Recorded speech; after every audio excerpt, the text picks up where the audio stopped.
speaking of dark horse, we were going to go through awards as well, awarding the actual award as well as a dark horse, a guy that we think could actually bring the award home as well. And we are providing odds for some of these things as well. Do you want to start MVP and then go with the AL first? Yeah, so I'll start with the AL, and I just want to note that depending on where you look, these odds might look a little different. That's true, so but they're going to be in the same range at least. Yeah, relative. And so we might have different odds, but for my pick for the AL MVP, it's Vladdy. And I think the book I looked at was plus 400 for him. And I really think this is a 3-horse race. It's Trout, Ohtani, or Vladdy. Everyone else is dark horse in my mind. And I don't think Ohtani will win it again, just because part of his last season run being so ridiculous was that it's something we had never seen before. And now we're kind of expecting it. I think he would have to put up a ridiculous season and like maybe even like a Cy Young caliber season from the pitching side in order to win that award again. And Trout will always be in that conversation. I didn't want to go with the boring picks, so I went Vladdy. And my dark horse, we had the same dark horse. I ended up changing it. I won't say who it is just in case you kept it. But my dark horse was Byron Buxton at plus 4,000. Wow. Those are rich odds. And I want to make one more note on Buxton. The concern with him is he's only played one full season in his career, and that was 2017 going back. But I think he was putting up an MVP discussion at least season before he got hurt last season. And I think in a full season, you see his defense and you see what he can do with the bat. We saw last year. I think he'll be in that conversation, he could be. He's my dark horse pick. And there'll be more eyes on the Twins. So I think that's a good one. I picked Mike Trout. I think that he's just so good. And I think that we're going to get a healthy season. I can see that happening for sure. Fingers crossed. And if we do get a season where he plays the full season, I find it hard to believe that someone would beat him out for MVP. However, if it was going to be someone, and this would not only is this guy my dark horse and I think has like dark horse odds, I contemplated him like actually being my selection. And that's Luis Robert or Luis Robert, however you want to pronounce it, from the Chicago White Sox. I mean, he's insane. Like if we get a full season from Luis Robert, and especially with how well I think the Chicago White Sox are going to do, I think he instantly vaults up to being the best player on that team. He's maybe one of the most talented players in the MLB as a whole. He does it all. He crushes the ball, hits for average, hits for power. He's a 5-tool athlete, and I think that he could have a great season. His odds are plus 2,500.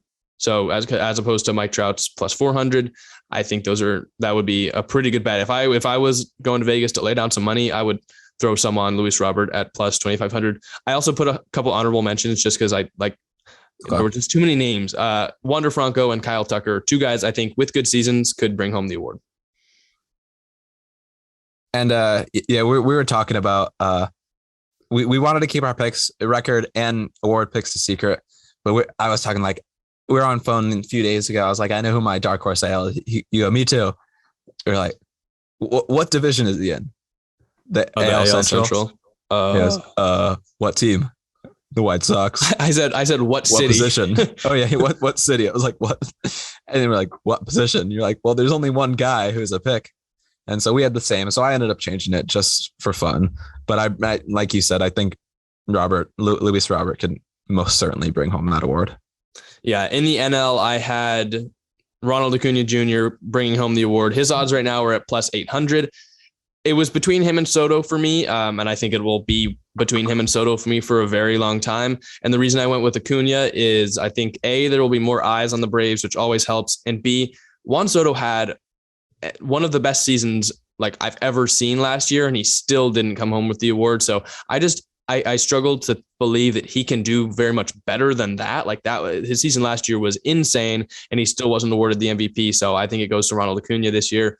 My dark horse, which I guess he isn't really like a full dark horse, is Trey Turner at plus 1,800, who I think if the Dodgers win 104 games, there's a good chance that there's an MVP season there. And I think Trey Turner could be my honorable mentions. Will Smith, Austin Riley, and Brandon Belt.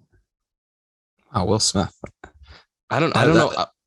I'm very high on Will Smith. I think one of the texts I said was, and this was before Scherzer and Seager were gone as well. I'm like, outside of Mookie, and maybe you can argue Walker Buehler and now Trey Turner, like I think Will Smith might be the third or fourth, maybe even the second best player on the Dodgers after this season.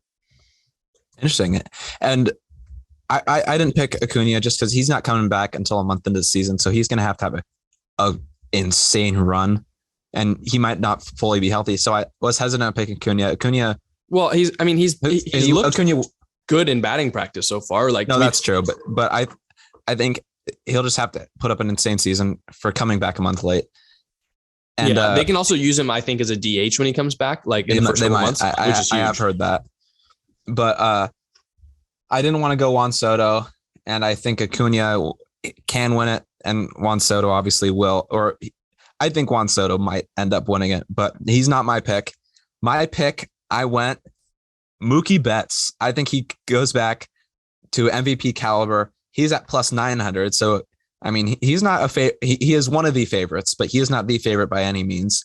I think he goes back to his MVP caliber, and I think he can win this award. And for dark horse, I actually went 2 here. I didn't do honorable mentions. Just for a couple of these, I picked 2. Austin Riley I picked at plus 2,500. And my other dark horse was Jacob deGrom at plus 1,400. And I think I would have picked deGrom if he pitched a full season last year and continued to put up the numbers he was doing. And he was swinging it at the plate too. He was hitting well. And I think if he did that for a full season, he would have been my pick. So I can see deGrom putting up ridiculous numbers again and being in that conversation and being the first pitcher to win since Kershaw or Verlander. They won around the same time, but I think first pitcher to win the award in a while. Yeah, Austin Riley was one of my honorable mentions. I think he's just a great bet at 2,500. You saw him turn in an almost MVP season last year. And if we both think the Braves are going to be doing very well, it's going to be him, Acuna, and Olsen. And you never see the award really in a full season go to a first baseman. But Austin Riley, it really broke out last year, and he can be dangerous at the plate. Going into Cy Young, in the AL, my pick was Garrett Cole at plus 425. I just think he's a safer option. The AL, I think, doesn't have quite as many options for the NL Cy Young. And my dark horse was Dylan Cease from the White Sox at plus 1,400. So my pick was a little bit of a dark horse. I went Lance McCullers at plus 1,400. For the Cy Young? I think so. I think he can. And I think I was looking, you said there's not too many guys that can win it. I think he has like the 5th best odds or something like that, but it's far odds. That's shocking to me. It was somewhere in that range, roughly 5th best odds. But I didn't want to go Garrett Cole. I think he can, but I didn't want to pick him. And my dark horse, Shohei Ohtani, is my dark horse to win the Cy Young Award. I legitimately thought about that. I just did not think 2,200 innings. He is my dark horse to win AL Cy Young. And plus 2,200, I think he has the stuff to do it for sure. I mean, he didn't put up those numbers last year, but he has the stuff to do it, and I think he has the potential to do it. And going into the AL, I'll start with the NL on this one. My pick, I think it's pretty obvious who our pick is going to be. It's Jacob deGrom at plus 380. And I think that's self-explanatory. Jacob deGrom, he's far and away the best pitcher in the MLB, in my opinion. And my dark horse, you'll like this one. My dark horse to win the NL Cy Young is Logan Webb. And if that happens, I think the Giants do better than what I predicted. And I think it's possible. But he's my dark horse pick. And what are your picks for the NL? Yeah, I did not go with Jacob deGrom. I don't think that deGrom's going to get the innings this year. Like, I just don't think he's going to get to the inning total he's going to need to win the Cy Young. Okay. If he does, he's easily the Cy Young. I want him to get to those innings. I just don't think that I think the Mets will maybe slow play him a little bit this season to protect him, as well as I just don't know if he's got the durability in him to last a full season pitching as hard, as precise, and as long as he does. So I went with Logan Webb as my real winner, because if the Giants are going to win 93 games, and I think he's going to have a chunk of innings this year. I think he's going to throw a lot for the Giants. And I think if they're having success, he's going to be the big reason why. He pitched like a Cy Young pitcher down the stretch last season. So if they're going to do well this season, I think it's going to be on his back for the whole season, plus 1,600. So I think those are really good odds for Logan Webb. And I think you're going to like my dark horse. It's a Marlin. I think it's one of the 3 Marlins. It's Trevor Rogers, Pablo Lopez, and Sandy Alcantara, who I think Alcantara is becoming a little bit more of a popular dark horse pick, but I think one of those Marlins, it would not surprise me if they bring home the Cy Young this year. You said I was going to like it. I thought you were going to go with like Urias or something. I thought Walker all he Buehler does is win. That's it. Buehler has a dark horse. That doesn't make sense. He's more of an actual pick. Yeah, I could see Buehler winning it, but rookie of the year for American League, I went Julio Rodriguez at plus 800. And I think if this happens, I think the Mariners will get a wild card, but we'll get a wild card spot, but I don't think he is going to start the season on the big league roster. Yeah, he's not. So I think he would have to have a great year. And my dark horse for AL Rookie of the Year, Reed Detmers at plus 2,800. And I think the Angels would more than absolutely be playoff contenders if Reed Detmers can win Rookie of the Year. Him paired with Ohtani and Syndergaard, I think they would definitely be playoff contenders if Detmers enters that conversation.